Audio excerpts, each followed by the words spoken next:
The Mystery of the Ghost of Flight 401.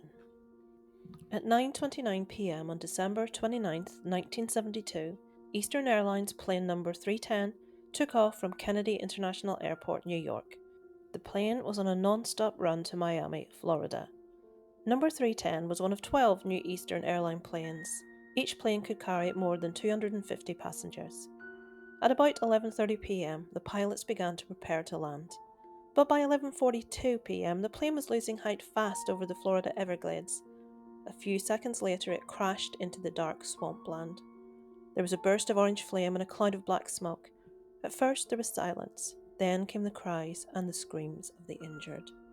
So let's go back to that day, get some information about who was on the plane and their stories. So on December 29th, 1972, TriStar 310 had 163 passengers on board. It also had a crew of 13 people: Captain Bob Loft, co-pilot Bert Stockstill, and flight engineer Don Repo. They were in the cockpit, and these men had flown many times before. Every modern plane is fitted with a black box flight recorder. This device records important information about a flight, and after a crash, investigators look for the black box. It helps them to discover why the crash happened. The flight recorder from TriStar 310 was found in the wreckage. It soon explained what had gone wrong. At about 11:30 p.m., TriStar 310 was nearing Miami International Airport. Bob Loft told Bert Stockstill to lower the landing gear. Captain Loft noticed that one of the lights on his control panel was not lit. If the landing wheel at the front of the plane had come down, this light should have come on. The crew thought the wheel probably had come down. They thought that the light bulb may be faulty, but they had to be sure. The plane circled while the crew tried to sort out the problem. They tried to replace the light bulb, but it wouldn't come on. Don Repo went into a compartment under the cockpit. He went to see if the wheels actually came down. As the plane circled over the Everglades, the crew switched to autopilot. Unfortunately, it seems as though Captain Loft leaned over to help with the light bulb, and in doing so accidentally bumped the steering column. Pressing on the steering column turned off the autopilot, and the plane began to drop toward the swamps. The men didn't realize that the autopilot was switched off. As the plane lost height, there should have been warning chimes, but all three were busy. They did not notice the chimes. Outside, everything was black. Nobody saw that the ground was getting closer and closer. The plane was traveling at 250 miles per hour when it hit the ground. It broke up as it moved through the mud and grass. Passengers were flung into the water. Some were still trapped in their seats. That night, Robert Marquis was fishing for frogs in the Everglades. The TriStar passed low over him. Then he saw an explosion. He headed toward the crash site in his airboat. As soon as he got there, he began dragging injured people out of the water. At 12:15 a.m., two rescue helicopters arrived. They spotted the light of the Marquis airboat in the swamps. The darkness and the mud made rescue very difficult. It was hard for rescue vehicles to reach the crash site. They had to drive along a narrow levee. There had been 176 people on board TriStar 310. Only 75 people survived. Captain Bob Loft and Bert Stockstill died in the plane. Don Repo died of his injuries in the hospital. 2 weeks before the crash, an Eastern Airlines flight attendant had an upsetting experience. She imagined that a plane crash was going to happen. In her mind, she saw the plane crash in the Everglades. The flight attendant told her co-workers what she'd seen. They asked her if they would be on board that plane. No, she answered, but it's going to be real close. On December 29th, the flight attendant and her co-workers were on TriStar 310 when it arrived at JFK Airport. They were told to take the plane on to Miami. At the last minute, there was a change of plan and another crew replaced them on the fatal Flight 401. In the months after the crash, crew members on another TriStar plane reported some unusual events. Many of these took place aboard TriStar number 318. At first, flight attendants reported feeling very cold there, but the thermometer showed that the temperature was normal. Then one day, a flight attendant in the galley suddenly noticed a white cloud. As the flight attendant watched, a face appeared in the cloud. She saw it quite clearly and said it was the face of Don Repo. He had been the flight engineer on board the crashed TriStar 310. A month or so later, something even more startling happened aboard TriStar 318. The plane was at Newark Airport ready to take off. A flight attendant checked the number of passengers, and there was one too many. The attendant found the extra passenger sitting in first class. He was wearing an Eastern Airlines captain's uniform and staring straight ahead. The flight attendant spoke to the man, but he didn't respond. Other passengers watched with interest. Then the pilot came over to speak to the man. He stopped in his tracks. "It's Bob Loft," he whispered. Loft had been captain of the crashed TriStar 310.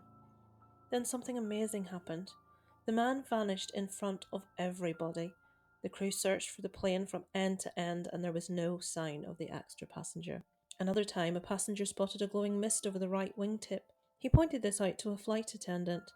Whenever the mist settled on the wing, the plane rolled to the right. The flight attendant watched for a moment or two, then called the flight engineer. He said it was a cloud, but even he was puzzled by its strange behaviour.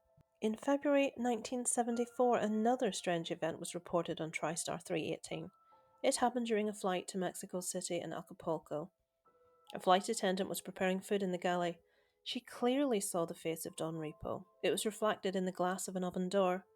Another flight attendant joined her in the galley. She could see the man's face too.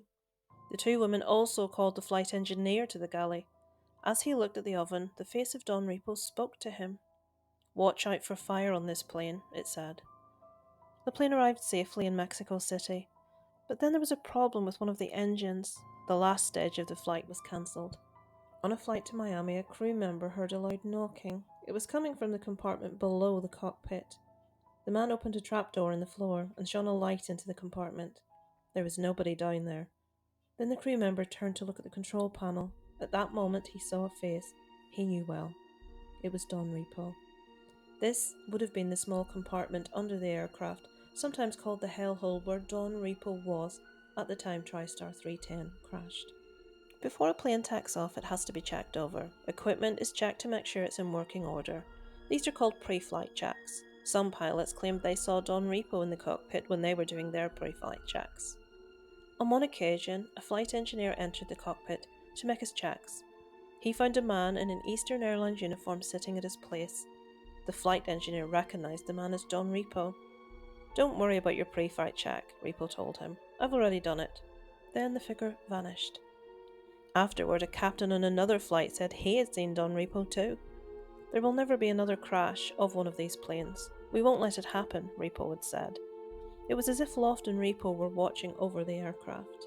How could this possibly be happening? Startlingly, undamaged parts from old or crashed planes are sometimes saved and reused. This is known as salvage. Parts of the crashed Flight 401 were salvaged. They were built into other TriStar planes. Most of the ghostly appearances were reported on planes that contained parts of the crashed TriStar. Could the salvaged parts have brought ghosts with them? John Fuller heard rumours about the ghosts of Flight 401. He was a journalist, and in 1974 he decided to find out all about these ghostly events. He spoke to many crew members about the strange things they had seen. Fuller learned more about how parts from the crashed TriStar had been built into other planes. He also discovered that all these reused parts were now being removed. This included some parts that had nothing wrong with them. Eastern Airlines said they knew nothing about any ghosts on their planes. But why had the airline ordered the removal of all parts from the Flight 401 crash? Perhaps they hoped to get rid of ghosts this way, or maybe they were trying to stop the rumours from spreading. John Fuller got in touch with Eastern Airlines pilots Rich Craig and Stan Chambers. They were interested in things related to the mind and spirit. Some people believe that the spirit is part of a person that cannot be seen. These people think that a spirit can go on living after the body dies. Fuller met with the two pilots and their wives. Together, they tried to get in touch with the spirit of Don Repo. None of them had ever met him. After some minutes, Stan Chambers spoke. He said that he had a clear picture in his mind of a man. The man was wearing a uniform. His hair was dark with some grey. He had sideburns. The person he described sounded very much like Don Repo. Stan Chambers said that the man was saying something about a trapdoor. Chambers said, "He's trapped down in this hole and can't get up." Mrs. Craig seemed to be sharing Repo's feelings. She felt pain in her head. She also felt water rushing into the plane and great fear. Everyone at the meeting believed they had been in touch with Don Repo. They thought that his ghostly appearance had been attempts to get in touch with aircraft crew. Soon afterward, people stopped seeing Loft and Repo on board the TriStars. It was as if their spirits were finally at rest. John Fuller went on to write about the story in a book. He named the book The Ghost of Flight 401. So, was it real?